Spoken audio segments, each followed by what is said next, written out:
Simple and easy cheese bread చేసేసుకుందామా? So, దానికోసం stove పైన కడాయి కానీ, పాన్ కానీ పెట్టేసేసి బటర్ కానీ, ఘీ కానీ అప్లై చేయండి. సో, నేనొచ్చేసి ఘీ అప్లై చేస్తున్నాననమాట. అలా బ్రెడ్‌ని ప్లేస్ చేసి 2 వైపులా కూడా మంచిగా ప్రెస్ చేస్తూ రోస్ట్ చేసేసుకోండి. అలా రోస్ట్ చేసుకున్నటువంటి బ్రెడ్‌ని తీసి ఆహ్, టొమాటో కచప్ కానీ అదర్‌వైజ్ సాస్ కానీ అప్లై చేయండి. అలా అప్లై చేసిన దానిపైన చీజ్ స్లైస్ ఉంటుంది కదా! అది ప్లేస్ చేయండి.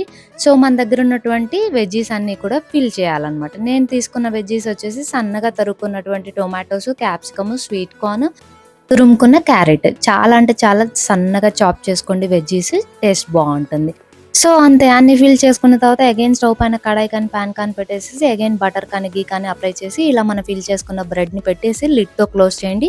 జస్ట్ 5 సెకండ్స్ ఆర్ 3 సెకండ్స్ మాత్రమే బ్రెడ్ మాడిపోతుంది. చెక్ చేసుకుంటూ ఉండండి. అంతే మన యమ్మీ యమ్మీ చీజ్ బ్రెడ్ రెడీ.